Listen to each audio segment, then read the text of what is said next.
Un PDG millionnaire a emmené une femme sans abri au mariage de son ex-fiancé pour se venger, mais ce qu'elle a fait a choqué tous les invités. Le ciel de Paris était d'un gris lourd, typique d'un mois de novembre où le vent semblait transporter les regrets d'une ville trop bruyante pour ceux qui savaient encore écouter. Théo Lambert, lui, n'écoutait plus rien depuis longtemps. À tout juste 30 ans, il avait bâti une fortune que même les magnates de la finance respectaient. Son nom figurait dans les classements des hommes les plus influents de la tech européenne. Il possédait une entreprise évaluée à plus de 200 millions d'euros, une équipe de 150 ingénieurs triés sur le volet et un appartement de 2 étages avec vue sur la tour Eiffel, d'où il pouvait observer la ville, s'étendre comme une maquette trop parfaite. Mais tout cela, absolument tout cela, lui semblait vide. Chaque matin, son assistant personnel, Marc, lui envoyait un programme réglé au millimètre. Réunion avec des investisseurs à Londres par visioconférence, déjeuner avec des partenaires potentiels dans les meilleurs restaurants du 8e arrondissement, séance de brainstorming dans des loft design transformés en laboratoire d'innovation. Théo se rendait à tous ces rendez-vous avec une ponctualité irréprochable, répondait avec charisme, impressionnait ses interlocuteurs. Mais à l'intérieur, il traînait un poids silencieux, une nostalgie qu'aucune réussite matérielle ne pouvait effacer. Claire Dubois. Le nom résonnait en lui comme une musique interdite, douce et cruelle. Il avait tout sacrifié pour elle. Le mariage devait avoir lieu 1 an plus tôt dans un domaine viticole de Provence. 200 invités, une robe dessinée, sur mesure par une créatrice italienne. Un menu signé par un chef étoilé. Et pourtant, 3 jours avant la cérémonie, elle était partie. Sans éclat, sans cri. Juste une lettre posée sur la table de la cuisine, entre une orchidée fanée et une bague qu'il avait fait tailler en secret à Anvers. Elle écrivait qu'elle l'aimait, mais que ce n'était plus suffisant, qu'elle ne se voyait pas mener une vie d'ombre derrière un homme devenu trop public. Théo avait lu ces lignes en boucle, comme si la douleur pouvait être dissoute par la répétition. En vain. Depuis, il se tenait droit, impeccablement vêtu, toujours prêt à affronter le monde. Mais le soir, quand les coupes de champagne étaient rangées, quand les flashs s'éteignaient, il redevenait cet homme seul sur un lit trop grand, avec une mémoire qui refusait de cicatriser. Ils se repassaient leur histoire comme un film qu'on connaît par cœur. Leur rencontre à une conférence sur l'intelligence artificielle, les promenades nocturnes sur les quais de Seine, les petits déjeuners partagés dans des hôtels secrets. Elle riait d'un rien, connaissait par cœur les vers de Baudelaire et faisait du piano les dimanches pluvieux. Elle avait transformé son appartement en un foyer et sa vie en un rêve, jusqu'à ce qu'elle s'en aille. Ses amis, ceux qu'il gardait encore près de lui, tentaient de lui présenter de nouvelles femmes. Des entrepreneuses brillantes, des actrices engagées, des architectes de renom. Mais aucune ne parvenait à briser la coquille qu'il s'était construite. Il faisait semblant, il souriait. Parfois, il allait même plus loin, par pur ennui. Mais jamais son cœur n'accélérait. Jamais ses mains ne tremblaient comme elles le faisaient à l'époque, rien qu'en entendant les talons de Claire claquer dans le couloir. Son entreprise continuait de croître. Il venait de conclure un partenariat stratégique avec un géant asiatique. Les médias parlaient d'une nouvelle ère numérique portée par la vision unique de Théo Lambert. On le surnommait le miracle de Montparnasse, une référence à ses débuts dans un petit appartement au-dessus d'un bar à vin. Il aurait dû être fier. Il ne l'était pas. Il rentrait tard, allumait les lumières sans but, s'asseyait face à la baie vitrée et fixait les lueurs de la ville comme s'il attendait un signe, une rédemption, ou peut-être juste une raison. Un soir, alors que la ville fêtait la sortie de son dernier projet avec des projections sur les façades d'immeubles, il refusa d'y assister. Il se contenta de regarder les vidéos depuis son téléphone seul sur son canapé. Il zooma sur les images de la foule. Là, parmi des visages heureux, il crut un instant voir Claire. Ce n'était pas elle, bien sûr. Son esprit lui jouait des tours. Il soupira, laissa tomber l'appareil au sol et ferma les yeux. Il aurait tout donné pour une simple conversation avec elle. Même une dispute, n'importe quoi qui brise le silence entre eux. Son thérapeute, qu'il consultait en secret 1 fois par semaine, lui parlait de deuil émotionnel, de reconstruction identitaire, de la nécessité d'ouvrir de nouveaux chapitres. Théo hochait la tête, notait quelques phrases, mais n'écrivait rien au fond de lui. Ce chapitre n'était pas clos. Il refusait de le clore. Il s'y accrochait comme à une définition de lui-même qu'il comprenait encore. Le plus étrange, c'est qu'il n'en voulait même pas à Claire. Au fond, il comprenait. Il était devenu une figure publique, une silhouette de magazine. Elle aimait l'intimité, les silences complices, les gestes simples. Ils étaient devenus incompatibles sans le vouloir. Mais comprendre ne guérissait pas. Comprendre ne supprimait pas les souvenirs qui revenaient au moindre parfum, au moindre mot entendu dans la rue. Et ainsi, chaque matin, Théo se levait, enfilait un costume 3 pièces, ajustait sa montre suisse, prenait un café noir sans sucre et sortait dans une ville qu'il dominait mais ne ressentait plus. Il était un roi sans royaume, un amant, sans amour, un homme comblé aux yeux de tous et vide aux siens. Ce fut dans cet état de torpeur lucide qu'il reçut un courrier particulier, une enveloppe ivoire, avec une calligraphie trop familière pour être confondue, le cachet d'un hôtel de luxe à Bordeaux, le nom de Claire Dubois écrit avec une élégance cruelle, un faire-part de mariage. Elle allait se marier, pas avec lui, mais avec un autre. Et soudain, tout ce qu'il croyait éteint se ralluma. Non pas de l'amour, mais une tempête, une idée, un défi, une folie. Théo n'avait pas ouvert l'enveloppe tout de suite. Il l'avait laissée poser sur la table basse de son salon, entre un dossier de fusion-acquisition et un verre à moitié vide de scotch tourbé. Le papier ivoire brillait sous la lumière tamisée comme une provocation silencieuse. Il savait. Dès l'instant où il avait reconnu l'écriture, une tension sourde avait envahi son corps. Claire. Elle n'était plus une pensée lointaine, ni une douleur camouflée par le temps. Elle était redevenue une présence, immobile, glaciale, réelle. 3 heures plus tard, lorsqu'il se décida enfin à briser le seau de cire, ses doigts tremblaient légèrement. Ce n'était pas de la peur, c'était autre chose.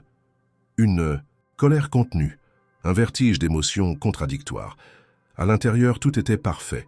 Papier épais, dorure délicate, typographie ancienne. Claire Dubois et Armand Valois ont le plaisir de vous convier à leur union. Voilà donc le nom. Armand Valois, un banquier d'affaires, figure montante d'une dynastie financière installée entre Neuilly-sur-Seine et Genève. Le type d'homme que les parents de Claire auraient choisi. Le type de mariage qu'ils auraient toujours voulu pour elle. Dans un château du Bordelais, avec fontaines illuminées, dîners d'apparat et l'élite parisienne en grande tenue. Théo relut l'invitation plusieurs fois, pas pour en comprendre le contenu, mais pour intégrer l'absurde. Elle se mariait. Elle l'avait quitté sans fracas, sans dispute, sans cri, seulement pour mieux se fondre dans le moule bourgeois qu'elle avait pourtant toujours dit mépriser. Il sentit un goût amer envahir sa gorge. Ce n'était pas une simple trahison, c'était un reniement de ce qu'ils avaient été, de ce qu'elle avait dit vouloir être. La nuit passa sans qu'il puisse fermer l'œil. Il déambulait dans son appartement comme un fantôme en colère. Il pensait aux mots qu'elle lui avait dits, à la sincérité dans ses yeux, à la douceur avec laquelle elle avait construit des projets à deux. Et maintenant, une cérémonie devant des familles qui n'avaient jamais toléré Théo. Une mascarade de luxe, exactement ce qu'ils avaient juré d'éviter ensemble. Le contraste entre ce qu'ils avaient vécu et ce qu'elle s'apprêtait à vivre lui était insupportable. C'est au petit matin, entre 2 éclairs de douleur, qu'une idée lui traversa l'esprit. Une idée absurde, presque puérile, mais étrangement libératrice. Il y assisterait. Oui, il irait à ce mariage. Et il ne viendrait pas seul. Il viendrait avec quelqu'un qui ferait trembler les fondations de cette petite société bien pensante. Quelqu'un qui ne correspondrait à aucun de leurs codes, qui incarnerait tout ce qu'ils méprisaient, tout ce qu'ils refusaient d'accepter dans leur monde aseptisé.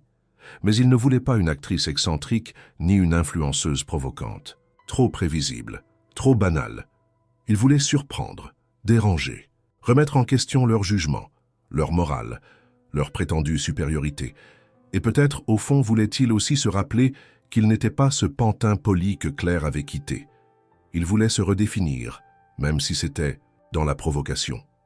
Pendant plusieurs jours, il réfléchit à la manière de donner corps à cette idée. Il en parlait à personne, pas même à Marc, son bras droit le plus fidèle. Ce n'était pas une vengeance, se répétait-il. C'était un acte symbolique, une manière de reprendre le contrôle, de briser le cycle du silence et de la résignation. Il se surprenait à imaginer les visages choqués, les regards scandalisés, les chuchotements outrés. Il n'éprouvait aucune fierté à cette vision, mais une étrange forme de soulagement. Comme si le scandale pouvait être un baume temporaire à sa blessure. Le souvenir d'un dîner mondain lui revint à l'esprit. Une conversation superficielle avec des héritiers décadents, des rires forcés et une remarque méprisante sur les pauvres qui traînent dans les rues de Montmartre. Théo, ce soir-là, n'avait rien dit, mais ces mots l'avaient marqué. Leur hypocrisie, leur suffisance, leur manque total d'empathie. Il sut, à cet instant, qu'il voulait choisir une personne que ces gens-là ne pourraient jamais ignorer. Non pas par sa tenue, ni par son apparence, mais par ce qu'elle représenterait. Il se mit à arpenter les rues de Paris avec un regard neuf. Il observait les visages oubliés, les anonymes que l'on évite du regard. Il cherchait une étincelle, un contraste, une vérité. Ce fut dans ce processus qu'il comprit que son plan, aussi déraisonnable soit-il, n'était pas seulement dirigé contre Claire ou son futur mari. Il était dirigé contre un système tout entier. Une revanche personnelle, certes, mais aussi une provocation sociale. Et peut-être, il l'ignorait encore, une rencontre déterminante. Plus les jours passaient, plus la date du mariage approchait, plus son idée s'imposait. Il commença à s'éloigner de ses tâches habituelles, déléguant à ses équipes plus qu'il ne l'avait jamais fait. Il traînait dans des quartiers qu'il n'avait pas fréquentés depuis ses années d'étudiant. Il écoutait les récits de ceux qui n'avaient pas eu sa chance. Et dans cette quête floue, quelque chose en lui commença à changer. Lentement, subtilement. Ce n'était plus seulement une réaction de blessé. C'était devenu une quête d'authenticité. Il voulait que sa présence à ce mariage soit un manifeste. Il ne savait pas encore comment ni avec qui, mais il sentait que le vent tournait, et qu'au cœur de cette tempête intérieure, une rencontre inattendue l'attendait, prête à faire vaciller toutes ses certitudes. La nuit s'était abattue sur Paris, avec une lenteur humide, couvrant les toits de Montmartre d'un voile brillant. L'air sentait le métal et les feuilles mortes. Théo marchait sans but précis, les mains dans les poches de son long manteau en laine. Il avait quitté une réunion avec des investisseurs coréens 2 heures plus tôt, sans vraiment y avoir été présent. Il n'avait écouté que d'une oreille les projections financières, les analyses de marché, les perspectives d'expansion. Tout ce qu'il voyait en fermant les yeux, c'était l'enveloppe ivoire sur sa table basse et les lettres entrelacées des initiales de Claire et Armand. Montmartre n'était plus vraiment son quartier depuis des années, mais ce soir-là, il y revint comme on retourne sur une scène de crime.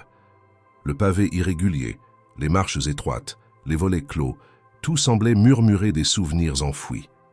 Il passa devant un café encore ouvert, ignora l'appel discret du vin chaud et continua jusqu'à un petit square désert. C'est là qu'il la vit. Assise sous le porche d'un immeuble ancien, adossée contre la pierre froide, une femme lisait. Pas un téléphone, pas une brochure. Un vrai livre, aux pages jaunies et à la couverture effritée. Elle le tenait avec un soin presque sacré. Elle ne mendiait pas. Elle ne faisait aucun geste. Elle lisait. Le visage à moitié caché par une écharpe en laine décolorée, les yeux concentrés, elle semblait complètement détachée du monde autour d'elle. Théo ralentit sans trop savoir pourquoi. Il y avait quelque chose dans sa posture, dans la dignité tranquille avec laquelle elle tenait ce livre, qui capturait son regard. Elle leva les yeux, un instant seulement. Mais ce bref échange le désarma. Ce n'était pas un regard de plainte ni de honte. C'était un regard droit, perçant, légèrement ironique, comme si elle savait exactement ce qu'il pensait. Et cela le dérangeait. Il n'avait pas l'habitude qu'on le regarde ainsi, sans admiration ni peur, sans envie ni flatterie. Il s'approcha lentement, s'arrêta à quelques pas. Elle referma le livre d'un geste lent et le posa sur ses genoux. Silence.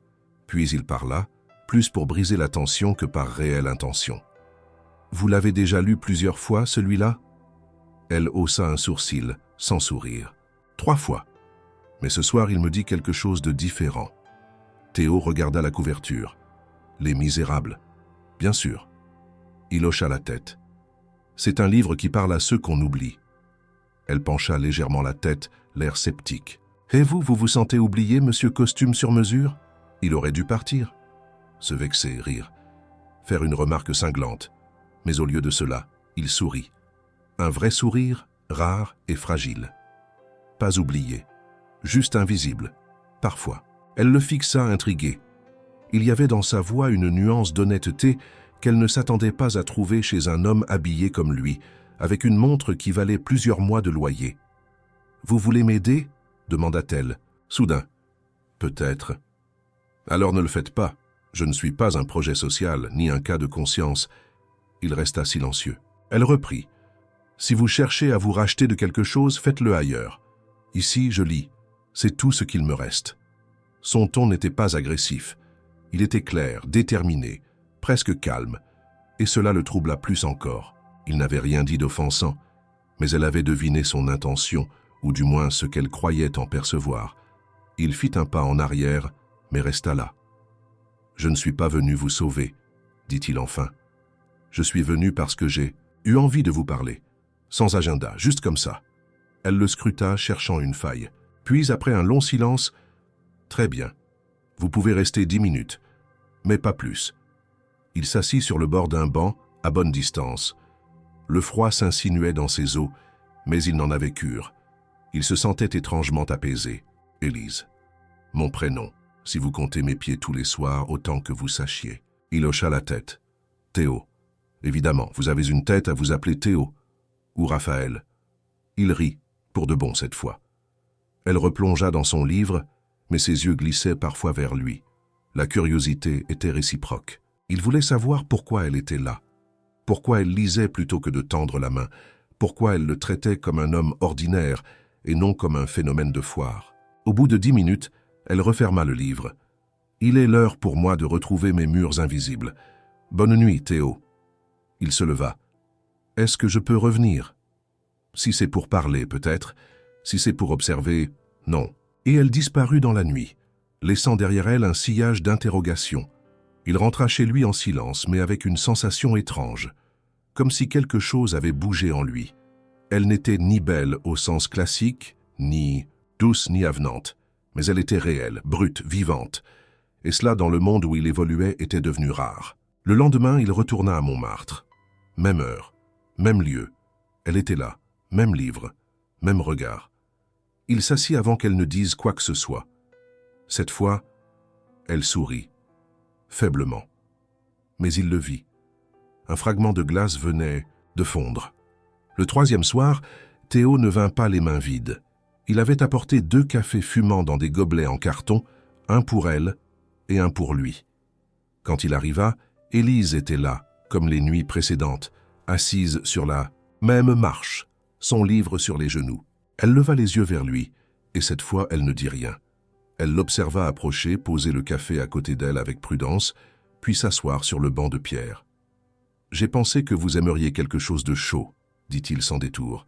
« J'ai dit que je n'étais pas un projet de charité. Je sais, ce n'est pas de la charité, c'est du café. Et il est mauvais, je te préviens. » Elle hésita. Puis, lentement, elle prit le gobelet, le porta à ses lèvres et but une gorgée. Elle fit une grimace légère. « Vous ne mentiez pas. Il est infect. » Il rit, et elle baissa les yeux sur son livre. Le silence s'installa plus léger qu'avant. Une complicité discrète flottait dans l'air. Théo la regardait sans insister, fasciné par les contrastes de cette femme qui vivait dehors, mais parlait avec la précision d'une intellectuelle. Elle ne cherchait ni à séduire, ni à convaincre. Et peut-être était-ce justement cela qui le troublait. Il se demanda à quel moment exact il avait décidé de lui parler de son idée, peut-être dès le premier soir, peut-être dès l'instant où elle avait levé les yeux vers lui avec cette lucidité tranchante. Mais ce fut seulement ce soir-là, sous le halo tremblant d'un lampadaire, qu'il trouva le courage de poser les mots. « J'ai une question à te poser, et je sais que ça va te sembler étrange. » Elle ferma son livre lentement, comme pour signifier qu'elle l'écoutait vraiment. « Je t'écoute, Théo. » Il inspira profondément. « Je suis invité à un mariage. C'est, disons, un événement mondain. Des gens riches, des sourires figés, des conversations creuses. Ça donne envie. C'est celui de mon ex-fiancé. Elle m'a quitté peu avant notre propre mariage. Et maintenant, elle épouse un banquier dans un château. Ce sera une parade de convenance, et je veux y aller. »« Pourquoi faire ?» lui coupa-t-elle Élise d'une voix calme mais ferme. « Au départ, pour provoquer, pour déranger, pour montrer que je ne suis pas abattue. Je voulais venir avec quelqu'un qui ferait tâche dans leur monde parfait, quelqu'un qui ne leur ressemble pas, quelqu'un comme toi. » Le silence se fit brutal. Elle ne détourna pas les yeux, pas une seconde. Elle le fixait, impassible, le dos droit, les doigts posée sur la couverture du livre. Alors tu voulais m'utiliser comme accessoire, comme provocation sociale, comme une punition symbolique à ton humiliation. Il sentit la morsure de ses mots. Il savait qu'elle avait raison. Il baissa les yeux un instant, puis releva le regard. C'est ce que je voulais, au début. Mais depuis que je te parle, que je t'écoute, je me rends compte que ce serait injuste. Tu n'es pas une caricature. Tu n'es pas un symbole. Tu es une femme brillante, entière, et tu n'as pas besoin de moi pour exister. Mais malgré tout, je veux t'inviter à ce mariage. Pas pour te montrer, pour te connaître encore mieux, pour ne pas être seul, pour défier cette solitude déguisée qu'ils appellent succès. Elle le regardait toujours, mais quelque chose avait changé dans ses yeux. Une fissure dans l'hostilité, une faille dans la méfiance. Tu veux que j'endosse le rôle d'invité, alors que je dors dehors et que je n'ai même pas de quoi acheter une paire de chaussures décentes? Je peux t'aider avec ça, répondit-il avec douceur. Pas comme un mécène, comme quelqu'un qui te respecte. Et je ne te demande pas de jouer un rôle. Je veux que tu viennes comme toi-même. C'est facile à dire quand on vit dans un penthouse et qu'on peut se payer des silences. Il hocha la tête. Je ne te le demande pas pour moi, pas seulement. Je crois que tu pourrais aussi avoir quelque chose à y gagner. Un moment de lumière. Pas comme une vitrine, comme une reprise de souffle. Une façon de te rappeler que tu existes, même aux yeux de ceux qui ne te regardent jamais. Elle détourna enfin le regard, posa le livre à côté d'elle et croisa les bras. Tu veux savoir ce que j'étais avant de devenir invisible? J'étais professeur de lettres, dans un lycée public. J'enseignais Victor Hugo, Molière, Rimbaud. Je croyais en l'école républicaine, en l'égalité des chances. Mon compagnon est mort d'un cancer en 6 mois. Je me suis effondré. J'ai perdu mon logement. J'ai tenu 1 an dans des hébergements provisoires, puis plus rien. La rue, et maintenant je suis un fantôme qui lit pour ne pas devenir folle. Théo ne bougea pas, il encaissa. Il sentit son cœur battre plus fort. Non de pitié, mais d'admiration. Cette femme face à lui n'était pas une victime. C'était une survivante, une force dissimulée sous des couches de silence. Je ne veux pas que tu viennes pour me rendre service. Je veux que tu viennes, parce que tu as ta place, Élise. Parce que leur monde n'est pas plus légitime que le tien. Et parce que, pour une fois, ce serait bien que ce soit toi qui dérange leur ordre établi. Elle ferma les yeux un instant, puis les rouvrit. Tu n'as pas peur que je les embarrasse? J'espère que tu le feras. Un sourire, cette fois, minuscule. Mais il était là. Elle prit une gorgée de son café froid. Très bien, dit-elle enfin. J'accepte. Mais à une condition. Laquelle? Tu vas me fréquenter jusqu'au mariage, me connaître, m'écouter, me voir vraiment. Pas seulement ce que tu veux voir.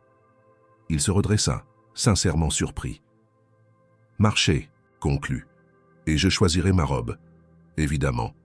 Elle reprit son livre et le rouvrit à la page où elle s'était arrêtée. À demain, Théo. Il sourit, et pour la première fois depuis longtemps, il sentit que sa proposition n'avait pas été une fuite, mais peut-être le début d'autre chose. Dès le lendemain matin, Théo réorganisa son emploi du temps. Pour la première fois depuis des années, il déclina un déjeuner avec un ministre en visite, annula une réunion stratégique avec son directeur financier et repoussa un voyage éclair à Zurich. Il avait donné sa parole à Élise. Il allait l'honorer sans délai. Et cela ne ressemblait en rien à une distraction passagère. Il ne cherchait ni un divertissement, ni une expérience à raconter lors d'un dîner bourgeois. Il voulait la comprendre, réellement. Ils commencèrent à se retrouver en journée, dans des cafés discrets, souvent en terrasse, parfois dans des bibliothèques. Élise choisissait les lieux et Théo s'y rendait sans discuter. Elle tenait à garder le contrôle. Il respectait cela. Elle détestait les gestes brusques de générosité, les propositions qui frôlèrent la pitié. Elle refusait que leur relation, même provisoire, repose sur un déséquilibre de pouvoir. C'était sa condition, et Théo en saisit vite l'importance. Un mardi, ils passèrent 2 heures au sein de la médiathèque Françoise Sagan. Théo découvrit Élise dans un autre décor que celui de la rue. Elle déambulait entre les rayonnages avec une aisance tranquille, caressant les reliures comme s'il s'agissait d'amis de longue date. Elle lui parlait de ses lectures d'adolescente, de ses cours préférés à l'université, de ses élèves à l'époque où elle enseignait encore. Il l'écoutait, fasciné par cette voix pleine de passion contenue, par ce regard qui s'illuminait dès qu'elle prononçait les noms de Rousseau, de Flaubert ou de Marguerite Duras. Elle ne parlait jamais d'elle en victime. Chaque souvenir, même douloureux, était raconté avec une pudeur presque stoïque. Théo, de son côté, se laissait désarmer. Il ne jouait plus aucun rôle. Il ne cherchait pas à séduire ni à impressionner. Il racontait sa propre ascension, ses erreurs, sa solitude, ses doutes. Il confessait à demi-mot ce qu'il avait perdu en devenant riche, ce qu'il n'avait jamais vraiment trouvé malgré le succès. Elle l'écoutait sans le juger. Parfois, elle le provoquait un peu pour l'obliger à creuser plus loin. Mais jamais elle ne cherchait à le rabaisser. Il n'avait pas connu cela depuis longtemps, une relation qui ne soit ni intéressée ni empreinte d'arrière-pensée. Ils commencèrent à rire ensemble, parfois pour des choses insignifiantes, un mot mal prononcé, un souvenir d'enfance. Ces instants de légèreté les surprenaient eux-mêmes. Élise, surtout, semblait retrouver des réflexes oubliés. Elle riait avec les yeux, comme quelqu'un qui ne pensait plus en être capable. Théo en prenait note sans jamais le dire. Il comprenait que chaque éclat de rire était une victoire silencieuse. Peu à peu, une habitude s'installa. Ils se voyaient presque tous les jours. Il la rejoignait après son passage au centre d'accueil de jour. Parfois la surprenait avec un livre qu'elle n'avait pas lu depuis longtemps. Parfois simplement avec du silence et une oreille attentive. Elle, en retour, commença à accepter, de se laisser voir autrement. Elle accepta d'aller chez un coiffeur modeste à Belleville. Elle accepta de regarder, sans obligation, quelques robes dans une petite boutique de seconde main. Elle accepta aussi, un soir, de dîner avec lui dans un bistrot qu'elle aimait autrefois, pas loin du canal Saint-Martin. Ce soir-là, entre un gratin de légumes et une crème brûlée qu'elle jugea moyenne mais honnête, Théo la regarda longuement. Pas comme on observe une énigme ou une provocation, mais comme on contemple un mystère qu'on n'a plus envie de résoudre. Il se dit qu'elle avait plus de dignité dans ses silences que bien des femmes puissantes qu'il avait croisées dans sa carrière. Il ne chercha pas à la toucher, il ne dit rien de déplacé, mais quelque chose passa entre eux, une tension douce, irrépressible. Il rentra chez lui cette nuit-là sans chercher à comprendre. Il ne voulait pas nommer ce qu'il ressentait, pas encore. Ce qu'il savait, c'est qu'elle occupait ses pensées, et pas seulement parce qu'elle allait l'accompagner au mariage. C'était plus profond, plus intime, une admiration en train de naître, une attraction étrange, fondée sur la vérité brute, sur la transparence, sur l'absurde beauté d'un rapprochement improbable. Le surlendemain, Élise l'attendait à leur point de rendez-vous habituel, sur un banc dans le square Léon. Elle portait une robe noire sobre, achetée avec son propre argent, grâce à une aide temporaire qu'elle avait refusé de laisser Théo financer. Il la trouva magnifique, pas dans un sens classique, mais dans ce qu'elle représentait. Une femme qui se relevait sans renier ses blessures, une femme qui décidait de se présenter au monde sans honte. « Tu es prête ?» demanda-t-il simplement. « Pas encore, répondit-elle, mais je crois que je m'en approche. » Il hocha la tête, il ne chercha pas à la presser, il sentait que chaque jour les rapprochait, que la distance initiale se réduisait. Il ne savait pas ce que cela signifiait pour la suite, mais il savait que quelque chose de réel était en train de se construire entre eux, et que plus le mariage approchait, moins il pensait à Claire, moins il voulait choquer. Plus il voulait être vu avec Élise pour ce qu'elle était, pas pour ce qu'elle représentait. Le jour du mariage arriva plus vite qu'il ne l'aurait cru. Un matin pâle, le ciel chargé de nuages, comme si même la météo hésitait à se joindre à la célébration. Théo s'était levé tôt. Il avait tenté de se concentrer sur des tâches simples, vérifier ses messages, ranger des dossiers sur son bureau, faire une valise avec 2 chemises et un costume. Rien ne le distrayait vraiment. Il pensait à Élise, à sa décision de venir, à la manière dont elle allait être perçue par ce monde qu'il connaissait trop bien. Un monde de convenance, de regards mesurés, de sourires en coin et de jugements silencieux. Ils avaient convenu de se retrouver à la gare Montparnasse. Le train pour Bordeaux partait à 9h25. Lorsqu'il arriva, elle était déjà là, debout, une valise modeste à ses pieds, habillée d'une robe bleu nuit qu'il ne lui connaissait pas, simple mais d'une élégance rare. Son manteau beige clair flottait légèrement dans le courant d'air du quai. Ses cheveux étaient attachés avec soin, son regard était calme. Elle ne semblait ni nerveuse ni intimidée, seulement présente, entière. Il sentit un frisson d'admiration. Elle était venue non pas comme un geste envers lui, mais comme une décision propre, affirmée. « Bonjour », dit-elle simplement. « Tu es magnifique », répondit-il sans réfléchir. Elle ne rougit pas. Elle sourit à peine, puis prit sa valise et monta dans le train. Ils s'installèrent en silence. Le voyage se fit dans un calme serein. Théo regardait par la fenêtre, mais ses pensées étaient ailleurs. Il se demandait ce que Claire penserait, ce que les invités diraient. Il se surprenait à ne plus avoir envie de les choquer, seulement de rester près d'Élise. Il ne voulait pas qu'elle souffre, pas à cause de lui. L'arrivée à Bordeaux fut rapide. Un chauffeur les attendait. La voiture glissa sur des routes de campagne, à travers des vignes aux feuilles dorées. Le château du Breuil, un édifice du XVIIIe siècle restauré à la perfection, se dressait au bout d'une allée bordée de cyprès. Déjà, des invités élégamment vêtus descendèrent de voitures de luxe, s'échangeaient des bises mesurées, des commentaires feutrés sur la météo, le vin et les derniers scandales politiques. Dès leur sortie de voiture, les regards se tournèrent vers eux. Théo le sentit immédiatement. Les conversations ralentirent, certains sourcils se haussèrent, quelques rires nerveux fusèrent. Élise, elle, gardait la tête droite. Elle avançait avec une grâce tranquille, le pas mesuré, le regard franc. Théo, à ses côtés, se sentit protégé. Pas par elle directement, mais par sa force silencieuse. Elle ne jouait aucun rôle. Elle n'essayait pas de s'intégrer. Elle existait simplement et cela suffisait à troubler l'ordre établi. Un serveur s'approcha avec 2 coupes de champagne. Élise en prit une, remercia poliment. Théo l'imita. Puis ils entrèrent dans le hall du château, où les lustres de cristal diffusaient une lumière dorée sur les marbres blancs et les colonnes sculptées. Des visages familiers s'avancèrent vers Théo, anciens associés, connaissances du monde des affaires, quelques cousins de Claire qu'il reconnaissait à peine. Tous saluaient avec cette fausse chaleur que les riches avaient perfectionnée depuis des générations.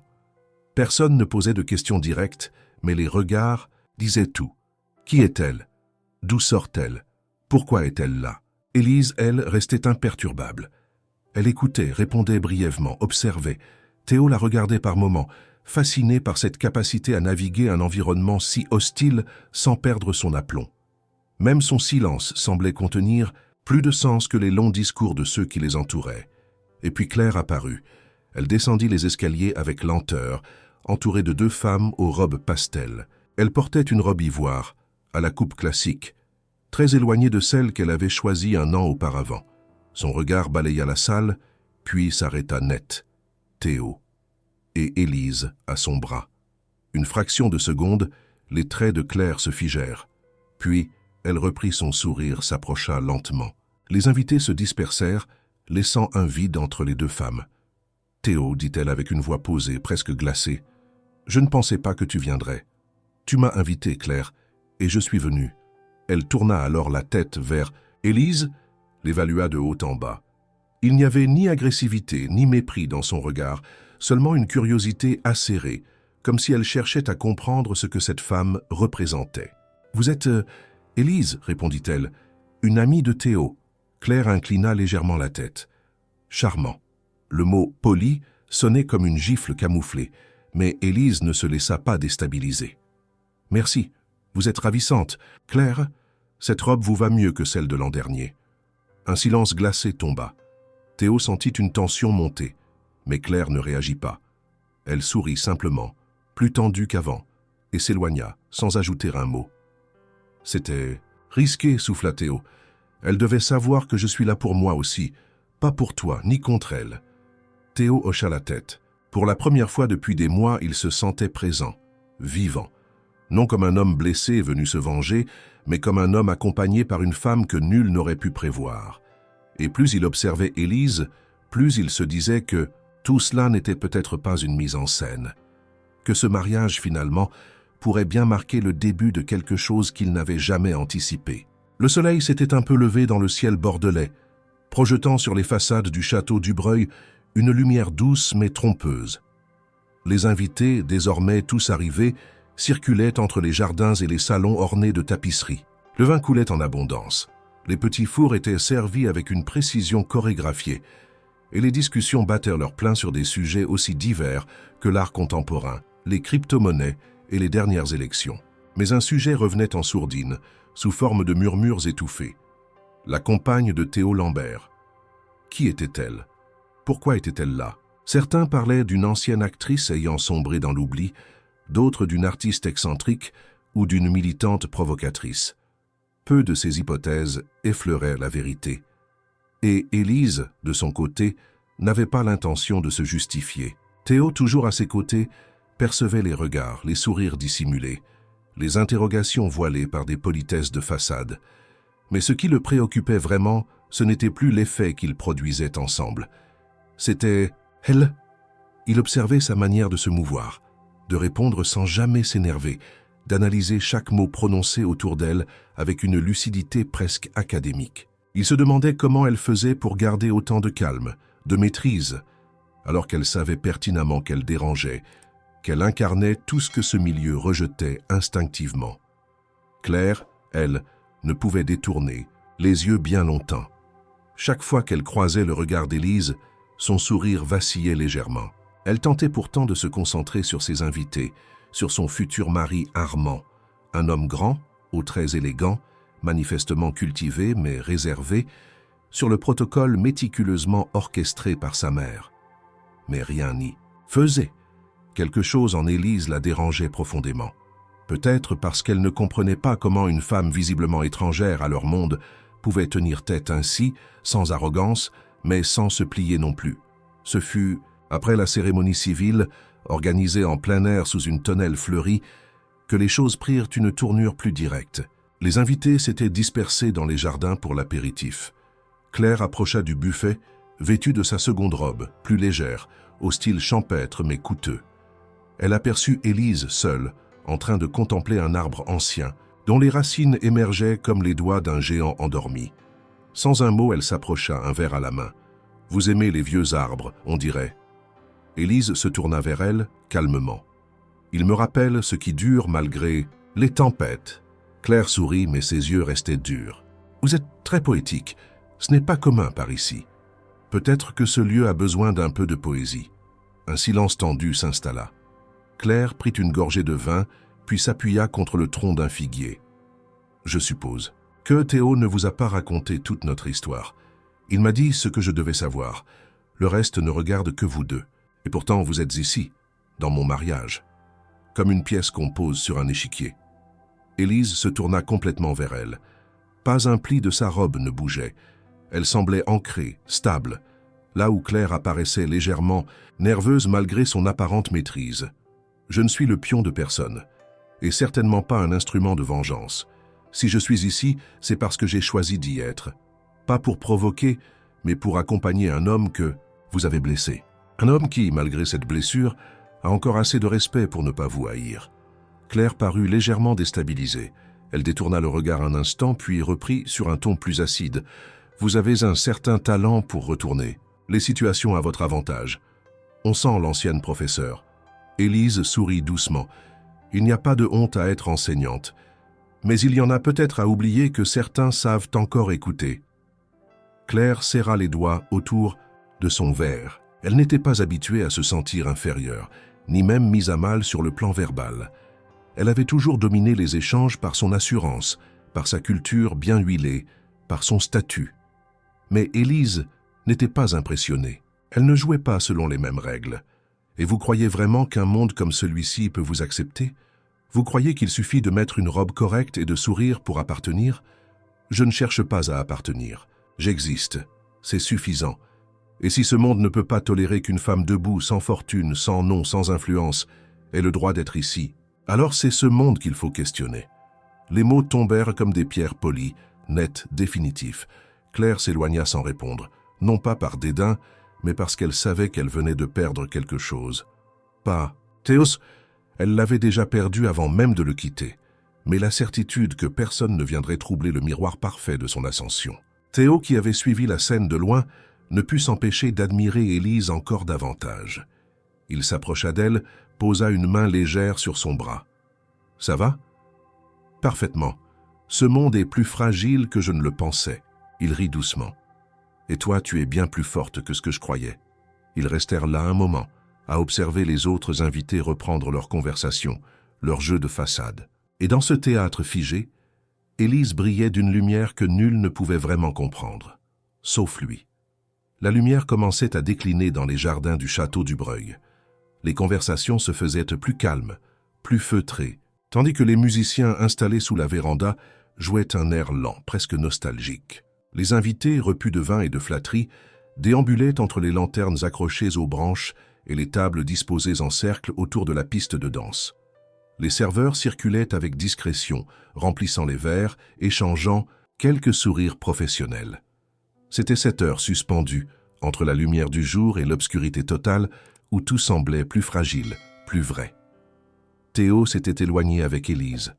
Après l'échange tendu entre elle et Claire, il avait senti le besoin de s'extraire de l'agitation, de trouver un endroit où il pourrait respirer sans être observé, sans devoir jouer un rôle, même passager.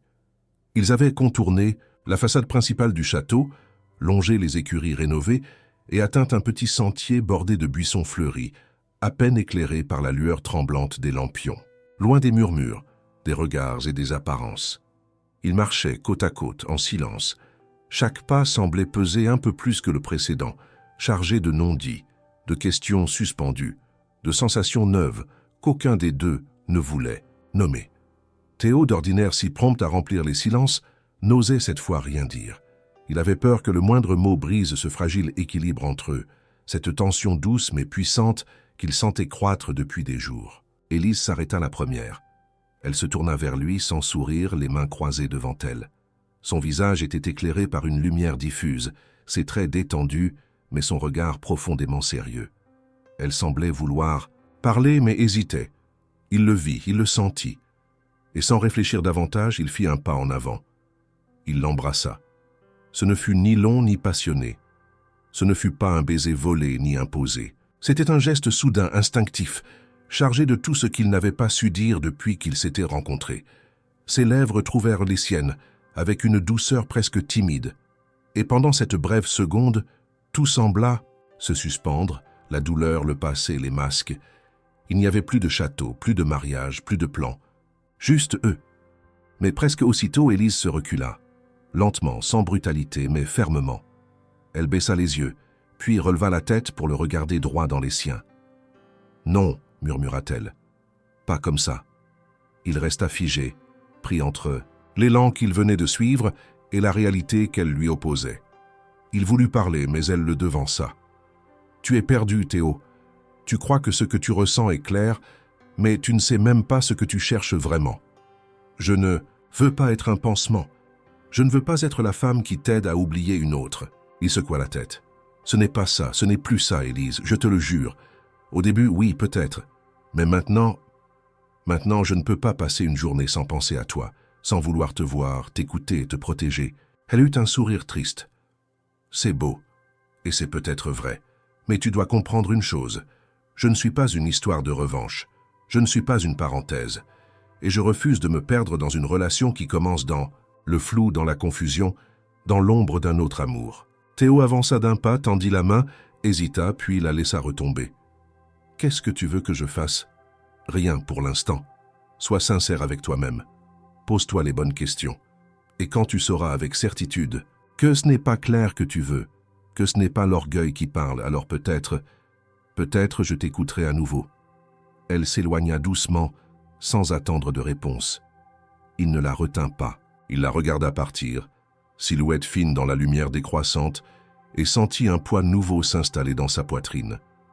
Ce n'était pas une défaite, c'était un réveil, un rappel brutal que les sentiments ne suffisent pas toujours, que la sincérité doit se prouver dans le temps, dans le silence, dans l'absence aussi. Il resta seul un moment, immobile, les mains dans les poches, le regard perdu dans l'obscurité. Les sons de la fête lui parvenaient à par bribes, comme s'il venait d'un monde lointain. Il aurait pu retourner là-bas, faire comme si de rien n'était, sourire, boire, jouer le jeu. Mais il n'en avait pas la force. Tout ce qu'il voulait, c'était comprendre. Comprendre comment une femme comme Élise, sans richesse ni influence, avait réussi à faire trembler les fondations de sa vie bien plus que Claire ne l'avait jamais fait. Quand il retourna enfin au château, la nuit était tombée. Élise n'était plus dans les jardins. Il la chercha des yeux, ne la trouva pas. Il ne demanda rien à personne. Il savait qu'elle avait besoin d'espace. Et au fond, il savait aussi que ce baiser, s'il avait fait naître un trouble, n'était pas une fin. C'était une frontière, et qu'il appartenait à lui seul de prouver désormais de quel côté il voulait vraiment exister. Le dîner de réception battait, son plein dans la grande salle du château. Les lustres suspendus jetaient une lumière chaude sur les nappes immaculées, les verres en cristal, les couverts d'argent parfaitement alignés. Les invités riaient, échangeaient des anecdotes, levaient leurs coupes dans un ballet de gestes, mesurés et polis. Une chorégraphie sociale bien rodée, où chaque regard, chaque intonation, chaque silence était calibré pour maintenir l'illusion d'un monde immuable. Théo, installé à une table centrale non loin de celle des mariés, n'avait pas touché à son assiette. Il jetait parfois des regards furtifs vers la table d'Élise, placée à une certaine distance, comme pour signifier poliment qu'elle n'était pas du même cercle. Elle y était assise entre un notaire à la retraite et une femme au chapeau, rigide, manifestement mal à l'aise avec sa présence. Pourtant, Élise tenait tête, droite, silencieuse. Observant plus qu'elle ne participait, elle donnait l'impression de flotter au-dessus de cette scène comme un personnage venu d'un autre récit. Claire et Armand trônaient à leur table d'honneur, l'un rayonnant, d'une sérénité de façade, l'autre parlant plus qu'il n'écoutait. Théo les observait avec une distance nouvelle. Il ne ressentait plus de colère, plus de regret. Il se sentait simplement étranger à ce monde auquel il avait cru appartenir. Et c'était peut-être cela qui l'inquiétait le plus, cette perte d'ancrage, cette sensation de flottement, à la fin du plat principal, alors que le vin était resservi et que les conversations s'étaient installées dans une langueur agréable. La mère de Claire se leva. Elle tapa légèrement sa coupe avec une petite cuillère, appelant l'attention générale. Une annonce allait être faite. « Chers amis, dit-elle avec son sourire figé, nous aimerions clore ce dîner par un moment spécial, une tradition dans notre famille. Offrir la parole à quelqu'un qui n'est pas du cercle intime, mais dont la présence ce soir mérite notre attention. » Elle jeta un regard discret vers Élise, puis poursuivit. « Nous avons été touchés ces derniers jours par une histoire particulière. Une rencontre, un geste, une ouverture. Élise Moreau, si vous le souhaitez, nous serions honorés que vous preniez la parole. » Un murmure parcourut la salle. Certains se regardèrent, perplexes. D'autres échangèrent des sourires sceptiques. Élise, elle, resta immobile un instant, surprise, puis se leva lentement. Son regard croisa brièvement celui de Théo. Il hocha légèrement la tête, pas pour l'encourager, pour lui dire qu'elle était libre. Totalement. Elle s'approcha du centre de la salle, ses pas légers, sur le parquet ciré. Le silence se fit. Tous les regards se tournèrent vers elle. Elle inspira lentement, puis parla, d'une voix calme et claire. « Je ne suis pas de ce monde, pas par choix mais par parcours. J'ai connu les bibliothèques avant de connaître les bancs de la rue. J'ai enseigné des textes magnifiques à des enfants qui ne savaient pas encore à quel point ils en auraient besoin pour se battre. J'ai aimé, j'ai perdu, et j'ai disparu. Pas physiquement, mais socialement. Un jour, les gens cessent de vous regarder. Vous devenez une ombre, et parfois, même une honte. Personne ne bougea, aucun couvert. Netinta. Seuls les battements de cils, les souffles discrets, trahissaient l'attention absolue qu'elle imposait sans jamais élever la voix. Puis un homme s'est arrêté. Il ne m'a pas regardé avec pitié. Il ne m'a pas offert de solution. Il a juste posé une question. Et j'ai répondu. Nous avons parlé. Pas de mon passé, mais du présent, de ce que nous pouvions être malgré tout. Il m'a invité ici. Pas pour choquer, pas pour provoquer, mais parce que parfois la beauté naît des écarts. Elle fit une pause. Son regard parcourut la salle. Il n'y avait ni larmes ni tremblement dans sa voix, juste une vérité nue, posée comme une évidence. Vous me voyez ce soir dans une robe simple, à une table à l'écart. Mais je suis debout, et je suis libre. J'ai refusé de disparaître. Et même si vous m'oubliez après cette soirée, sachez que j'existe. Que d'autres comme moi existent, des gens que vous croisez sans les voir, des êtres entiers, pleins de mots, d'idées, d'amour. Nous sommes là, et parfois il suffit d'une main tendue, pas pour sauver, mais pour reconnaître. Elle inclina légèrement la tête, sans attendre d'applaudissements, puis elle retourna s'asseoir. Le silence persista encore quelques secondes, presque sacré. Puis, lentement, quelques applaudissements éclatèrent. Timides d'abord, puis plus assurés. La mère de Claire, les yeux brillants, tapa des mains la première. Puis le père de Claire se leva, le regard bas. Et toute la salle suivit. Claire, elle, ne bougea pas. Son visage était impassible, figé dans une expression indéchiffrable. Théo, lui, sentit sa gorge se nouer. Il avait cru inviter Élise à jouer un rôle. Elle avait redéfini la scène entière, non pas en se conformant, mais en étant pleinement elle-même. Et à cet instant, il comprit qu'il ne pourrait plus jamais regarder cette femme comme avant. Elle n'était pas seulement celle qui l'avait accompagnée, elle était celle qui l'avait réveillée. La nuit s'était avancée lentement sur le domaine, enveloppant le château et ses jardins d'un silence presque théâtral, rompu seulement par les éclats de rire discrets, le tintement des verres et la musique douce qui s'échappait du salon de bal. Les mariés s'étaient éclipsés un instant, officiellement pour se changer, officieusement pour échapper à la tension que la déclaration d'Élise avait répandue dans l'air.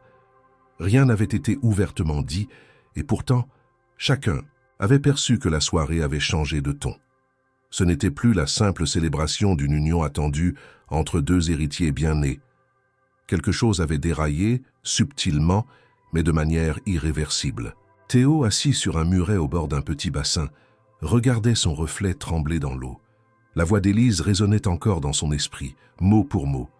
Il n'avait jamais imaginé qu'elle parlerait avec une telle force, ni qu'elle toucherait aussi profondément des gens si éloignés de sa réalité.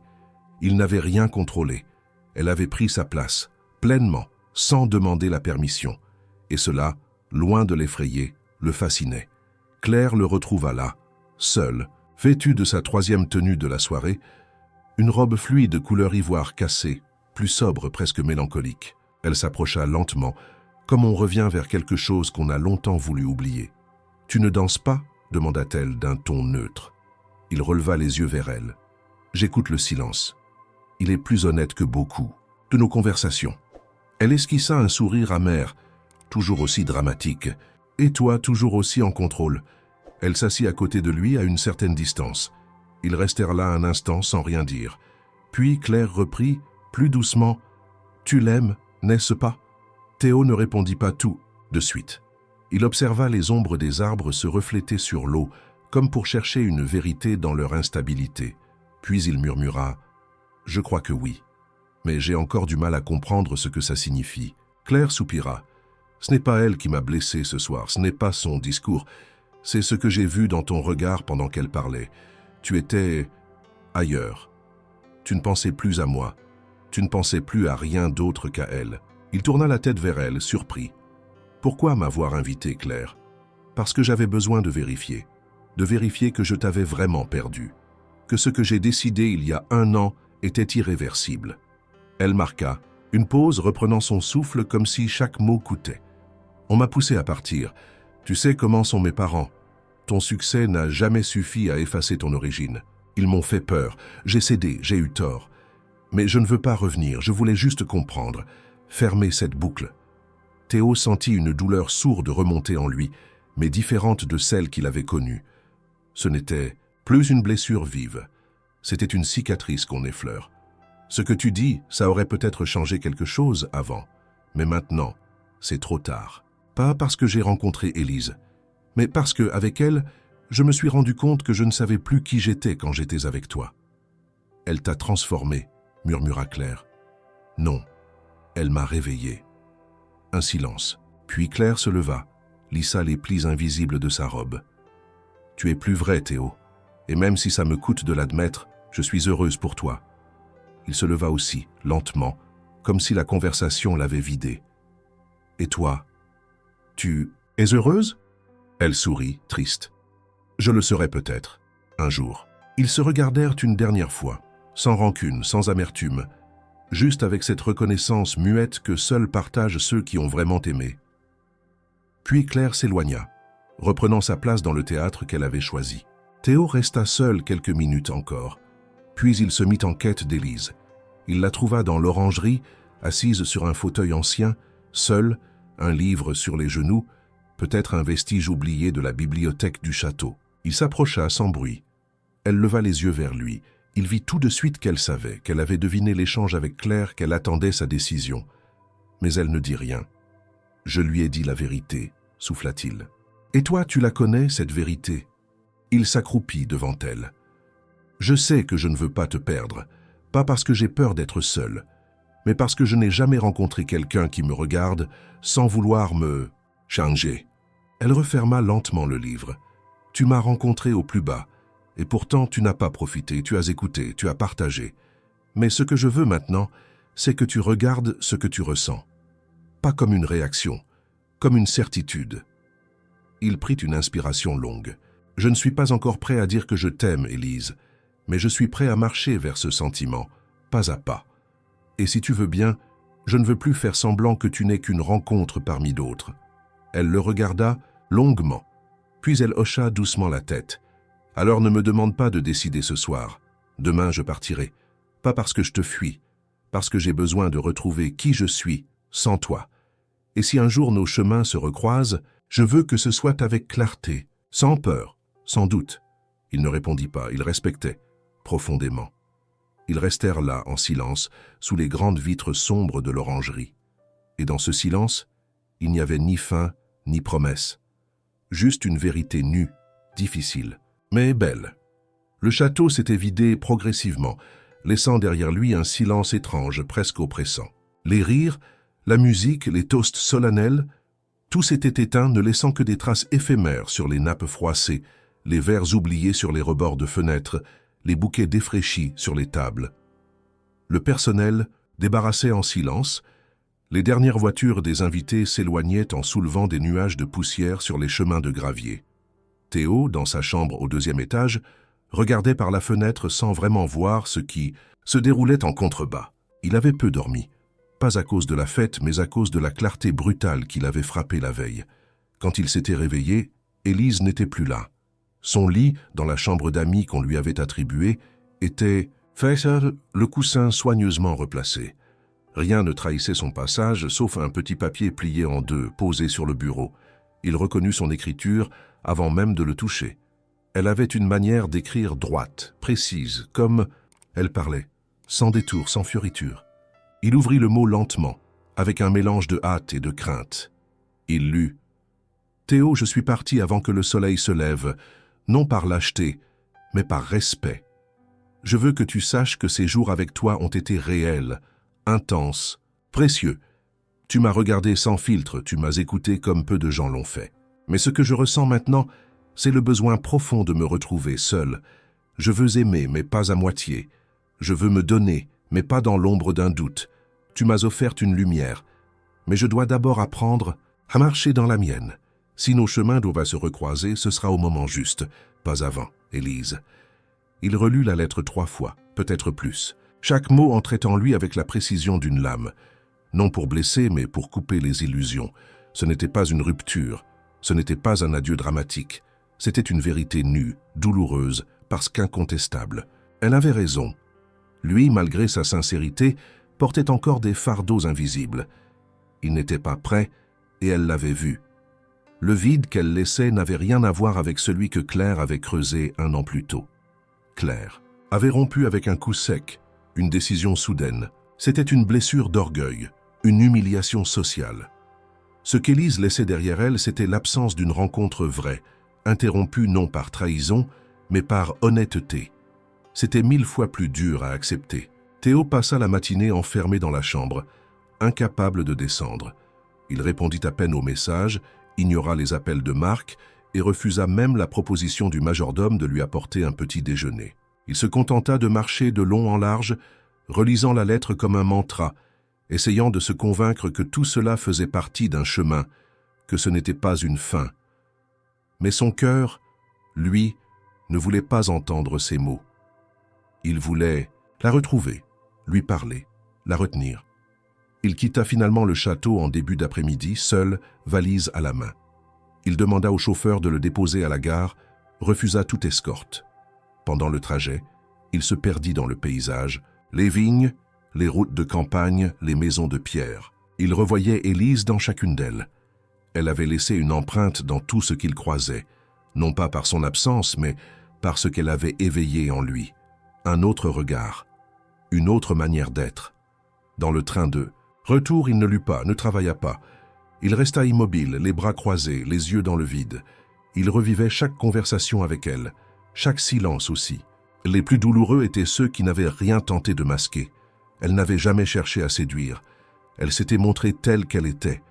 Et c'était précisément cela qui le hantait, cette vérité, cette simplicité, qui manquait à tout le reste de sa vie. À Paris, il ne rentra pas chez lui. Il se dirigea vers Montmartre, comme par réflexe. Il repassa par le porche où il l'avait vue pour la première fois, son livre sur les genoux, son regard distant, mais alerte. Le lieu était vide, le trottoir mouillé par la pluie tombée pendant son absence. Il s'assit quelques minutes sur le banc d'en face, fixant l'endroit comme s'il allait la faire réapparaître par la seule force de sa mémoire. Il ferma les yeux. Il lui parla intérieurement, pas pour la convaincre, pour lui dire qu'il comprenait, qu'il respectait et qu'il espérait.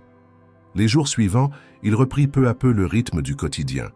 Il revint à son bureau, reprit les réunions, les dossiers, les voyages. Mais il n'était plus le même. Il ne supportait plus les discussions superficielles, les fêtes sans âme, les mondanités vides. Il se surprenait à chercher Élise dans les silhouettes croisées dans le métro, dans les cafés, dans les bibliothèques. Il ne la trouvait pas, et c'était mieux ainsi, car chaque jour sans elle était aussi un jour pour réfléchir, pour devenir celui qu'il voulait être. Il relut sa lettre encore, plusieurs fois, avant de la glisser dans un carnet qu'il gardait dans la poche intérieure de sa veste. Pas pour se punir, mais pour se rappeler. Elle était partie, oui, mais elle ne l'avait pas quitté. Elle lui avait montré le chemin. Le reste lui appartenait désormais, et il avait l'intuition profonde que ce n'était pas un point final, seulement une virgule. Le temps avait passé sans éclat, sans fracas. Les jours avaient filé comme des trains que l'on regarde partir sans monter à bord. Théo, malgré le retour apparent à la normalité, n'était plus le même homme. Il travaillait encore, bien sûr. Il continuait à signer des contrats, à développer sa start-up, à répondre à des sollicitations. Mais tout cela avait perdu de sa saveur. Il ne se sentait plus dans la conquête. Il ne voulait plus épater, convaincre, dominer. Il voulait comprendre, agir autrement. Et surtout se reconnecter à quelque chose d'essentiel qu'Élise avait réveillé en lui. Il avait essayé au début de la retrouver, discrètement. Il n'avait mandaté personne, refusant de trahir sa promesse implicite. Mais il avait marché dans les quartiers qu'elle aimait, fréquenté des bibliothèques, des centres d'aide, posé des questions avec prudence, sans insister, sans forcer. Il savait que si elle voulait réapparaître, ce serait à sa manière, à son rythme. Il respectait ce silence, même si chaque jour sans elle lui rappelait à quel point son absence était un espace à combler, non un vide à fuir. Ce fut un jeudi d'avril qu'il la revit. Il avait été invité à intervenir dans une table ronde sur l'éducation et l'innovation sociale, organisée dans une bibliothèque municipale du 19e arrondissement. Un quartier qu'il connaissait peu, mais dont il appréciait la diversité, l'énergie, le brassage humain. Il accepta sans grande conviction, pensant que ce serait une apparition symbolique, une formalité parmi d'autres. Il n'avait pas préparé de discours, seulement quelques notes griffonnées sur un carnet. Il s'attendait à une salle clairsemée, à des échanges polis, à des idées convenues. Mais ce qu'il trouva en entrant dans la salle principale de la bibliothèque dépassa toutes ses attentes. Des enfants installés sur des coussins colorés, des parents assis au fond, discrets, des enseignants bénévoles en pleine activité. Et au centre, comme une évidence sortie d'un rêve, Élise. Elle se tenait debout devant un tableau blanc, un marqueur à la main, entourée d'un petit groupe d'adolescents attentifs. Elle parlait avec cette voix ferme et douce, à la fois qu'il n'avait jamais oubliée. Elle expliquait un poème de Victor Hugo. Elle citait des vers avec naturel. Elle posait des questions. Et les réponses fusaient, les yeux des jeunes brillaient. Ils la regardaient comme on regarde une évidence. Elle n'était pas une intervenante. Elle était une présence, une lumière. Théo resta figé à l'entrée. Il aurait pu partir, se fondre dans la foule. Mais elle le vit. Dès qu'elle tourna la tête, elle croisa son regard. Pas de surprise dans ses yeux. Seulement un éclat paisible, un sourire contenu. Elle lui fit un signe léger de la main sans s'interrompre. Il comprit qu'il devait attendre, observer, ne pas précipiter. Il resta là jusqu'à la fin de l'atelier. Quand les élèves sortirent en riant, certains s'arrêtèrent pour lui serrer la main sans savoir qui il était vraiment. Élise les accompagna jusqu'à la porte, puis revint vers lui. Ils étaient enfin seuls, au milieu des rayonnages. « Tu es venu écouter. »« Victor Hugo » demanda-t-elle doucement. « Je suis venu chercher un sens, et je crois que je viens de le trouver. » Elle sourit. « Pas par flatterie, par reconnaissance. Tu es différent. Je me sens différent. Je ne cherche plus à me prouver. Je veux construire, offrir ce que j'ai reçu. Et toi, Élise, tu m'as donné plus que tu ne l'imagines. » Elle s'approcha d'une étagère, caressa le dos d'un livre comme on touche une mémoire. « Je n'ai pas fui, tu sais. J'avais besoin de redevenir quelqu'un pour moi-même, de me remettre debout sans appui, de savoir que je pouvais transmettre à nouveau sans me perdre dans les attentes d'un autre. Et maintenant, demanda-t-il, la gorge serrée, maintenant je suis prête à marcher aux côtés de quelqu'un, non pour être porté, mais pour marcher ensemble. » Il sourit. Il n'osa pas la toucher, pas encore, mais il sentait que ce moment était celui qu'il attendait depuis son départ. « Viens avec moi alors, pas dans mon monde, dans un monde que l'on pourrait construire ensemble. J'ai une idée, un projet, une fondation, pour soutenir l'éducation dans les zones oubliées, pour offrir aux enfants ce que toi tu m'as offert, une chance de croire que tout est encore possible. » Élise le regarda longuement. Son regard n'était plus dur, plus sur la défensive. Il était calme, ouvert. Elle posa sa main sur son bras. « Tu n'as pas besoin de me séduire, Théo, tu n'as jamais eu besoin de ça. Ce que tu proposes, je l'attendais sans le savoir. Alors oui, allons-y, mais faisons-le bien, sans bruit, sans effet, avec cohérence. » Il acquiesça. Et dans ce silence entre eux, il n'y avait plus d'attente, plus de conditions. Seulement deux êtres qui s'étaient retrouvés au bon moment, dans le bon lieu. Rien n'était figé, rien n'était garanti. Mais l'élan était là, sincère, profond, prêt à tracer une trajectoire nouvelle, enraciné dans la vérité qu'ils avaient construite, chacun de leur côté, avant de se retrouver enfin. La fondation fut lancée 6 mois plus tard, dans une salle municipale transformée pour l'occasion. Ce n'était pas un événement fastueux, pas de projecteurs, pas de tapis rouge, aucun sponsor criard ni discours trop long. Ce fut une inauguration discrète, sincère, pensée pour ceux qui allaient en bénéficier plutôt que pour ceux qui la finançaient. Théo et Élise avaient décidé que ce serait ainsi, utile avant tout, juste, profond, fidèle à ce qu'ils avaient construit depuis leur première rencontre. Le nom choisi pour la fondation était simple, Élan, un mot court, sans majuscule tapageuse, sans connotation de grandeur artificielle, un mot qui évoquait le mouvement, le départ, la possibilité. Les statuts furent rédigés à 2 mot à mot. Chaque phrase fut relue, discutée, pesée. La mission était claire. Offrir un accès réel à l'éducation et à la culture pour les jeunes vivant dans des contextes précaires, mais aussi pour les adultes déscolarisés, les invisibles de la société, ceux dont les chemins avaient été interrompus trop tôt. Le premier centre ouvrit ses portes dans un ancien gymnase réaménagé, au cœur d'un quartier populaire du nord de Paris. Un lieu chaleureux, rempli de livres, de bureaux simples, de tableaux blancs, de coins, lectures, de connexions Internet accessibles à tous. Des enseignants bénévoles vinrent spontanément. Des anciens élèves d'Élise aussi. Et bientôt, des partenaires institutionnels se montrèrent intéressés, mais Théo insista pour que la fondation reste indépendante. Il ne voulait plus que des logiques de rendement ou de réputation dictent ses actions. Il avait assez vu ce que devenait une idée sincère lorsqu'elle était déformée par les intérêts. Ici, il voulait protéger ce qu'il construisait, ce qu'elle lui avait appris à préserver.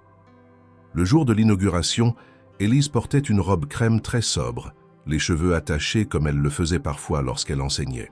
Elle ne voulait pas de podium ni de micro, mais quand Théo l'invita à dire quelques mots, elle ne refusa pas.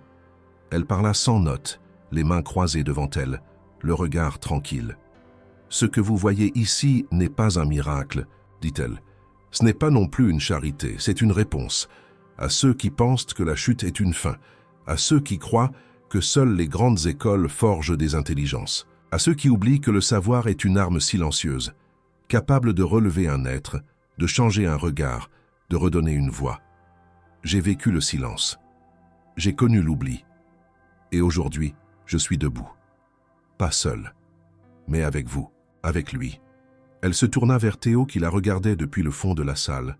Il n'applaudit pas, il ne bougea pas, mais tout son être vibrait d'une gratitude immense. Il savait que ce moment n'aurait jamais existé sans elle. Elle était la fondation de cette fondation, l'âme de ce projet.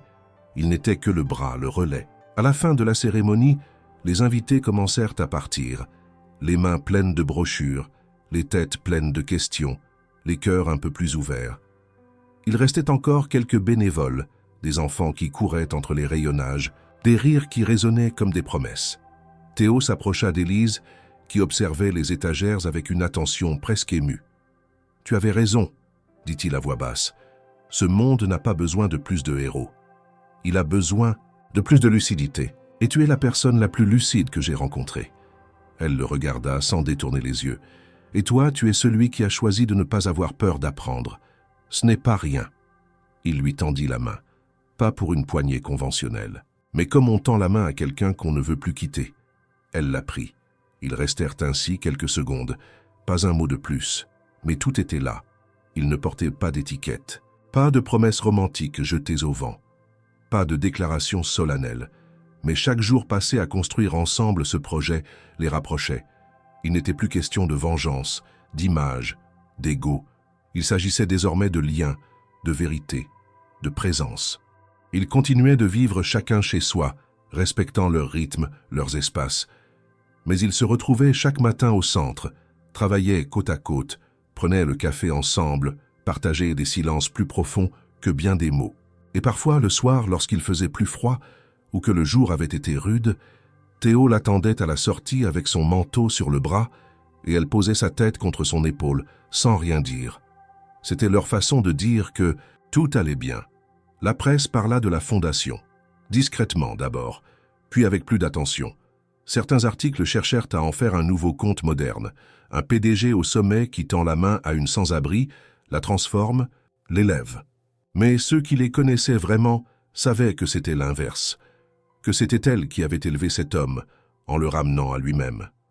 Un an plus tard, lors d'une conférence à Marseille, Théo fut interrogé sur sa vie privée par une journaliste insistante. Il répondit simplement « Je travaille chaque jour avec une femme extraordinaire. Nous n'avons pas besoin de définir ce que nous sommes. Nous sommes là, l'un pour l'autre, pour les autres aussi. Et c'est suffisant. C'était vrai. » Il n'avait jamais reparlé du baiser, ni de l'absence, ni de la lettre. Tout cela faisait partie du chemin, un chemin qu'ils poursuivaient ensemble, sans peur, avec humilité. Et la conviction, profonde et simple, qu'ils n'étaient pas là pour être admirés, mais pour faire, pour changer ce qu'ils pouvaient, pour aimer aussi, mais à leur manière, sans bruit, sans drame, juste avec constance. Ce n'était pas une fin, c'était un commencement.